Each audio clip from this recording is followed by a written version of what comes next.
सभी भक्तों को जय श्री राम। मैं विपिन शास्त्री, श्री दुर्गा माता मंदिर, आशियाना कॉलोनी, लुधियाना, पंजाब। गुरु विपिन शास्त्री चैनल के माध्यम से आप सभी भक्तों के बीच में माघ महात्म अध्याय 14 लेकर उपस्थित हो रहा हूँ। सबसे पहले हम अपने गुरु महाराज इष्ट देव कन करें।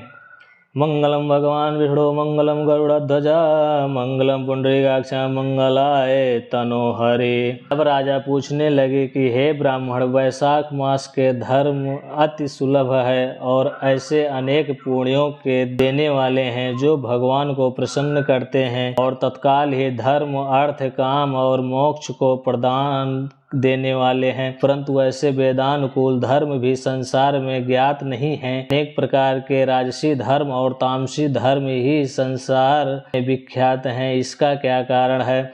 श्रुति देव कहते हैं कि हे राजन, संसार में भोगों की इच्छा करने वाले मनुष्य अधिक संख्या में इसलिए रजोगुण और तमोगुण अधिकांश में पाया जाता है। बहुत थोड़े मनुष्य ऐसे हैं जो मोक्ष प्राप्ति के साधन करने वाले हैं, अतः वह बहुत ही कठिनता से मिलते हैं। मोक्ष धर्म क्योंकि इच्छा रहित है, इस कारण इससे लौकिक और लौकिक सुख के साधन होते हैं। क्षुद्री माया से मोहित होकर मनुष्य इसको समझता नहीं। वैशाख मास के सब धर्म सात्विकों के लिए कहे गए हैं और यही सतोगुणियों का धर्म है। इस पर एक पुरातन इतिहास कहता हूँ।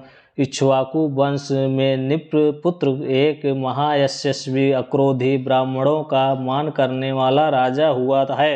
एक दिन वह शिकार खेलता हुआ वशिष्ठ जी के आश्रम में जा पहुँचा। वहाँ पर उसने देखा कि आश्रम के मार्ग में वशिष्ठ जी के शिष्यों ने कहीं प्याऊ लगा रखी है, कहीं छाया मंडप बना रखा है, कहीं बावड़ी साफ करवा रहे हैं, कहीं बैठे हुए लोगों पर पंखे से हवा कर रहे हैं, कहीं सुगंधित वस्तुएं और फल बांट रहे हैं, मध्याह्न के समय छतरी दान कर रहे हैं, साय को पीने की वस्तुएं दे रहे हैं। राजा ने उनसे पूछा कि तुम कौन हो और क्या कर रहे हो? उन्होंने उसको उत्तर दिया कि हम महर्षि वशिष्ठ के शिष्य हैं और उन्हीं की आज्ञा से वैशाख मास के धर्मों को कर रहे हैं।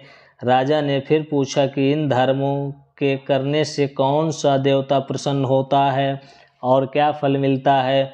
वह कहने लगे कि राजन, हम अपने गुरु की आज्ञा से यह सब कर रहे हैं, हमको बताने का अवकाश नहीं। आप हमारे गुरु जी से यह सब बात सकते हैं। शिष्यों की यह बात सुनकर वह महायशस्वी राजा संपूर्ण धर्म के तत्वों को जानने वाले श्री वशिष्ठ जी के आश्रम की तरफ चल दिया।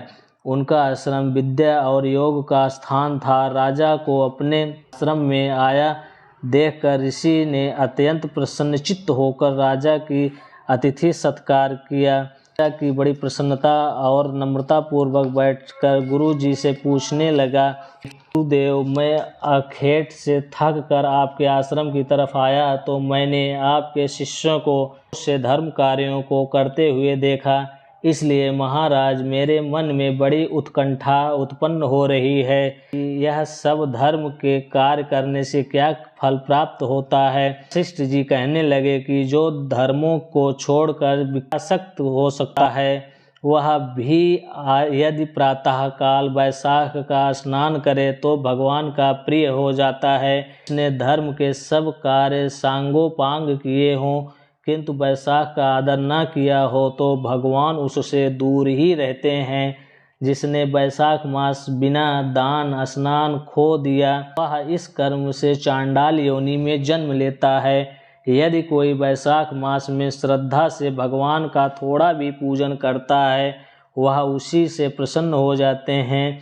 अधिक धन, अधिक परिश्रम वह नहीं देखते। वैशाख मास के धर्म अति सुगम है तथा भगवान को प्रसन्न करने के लिए उनमें श्रम भी थोड़ा और व्यय भी अधिक नहीं करना पड़ता। इसलिए जो वैशाख के धर्मों को नहीं करता वह दंडनीय है। इस प्रकार ऋषि ने राजा को सब शास्त्रोक्त वैशाख धर्म समझाए। तब राजा सब धर्मों को सुनकर तथा यथोचित गुरु जी की पूजा करके अपने घर चला गया और घर पहुंचकर वैशाख मास के सभी धर्म करने लगा।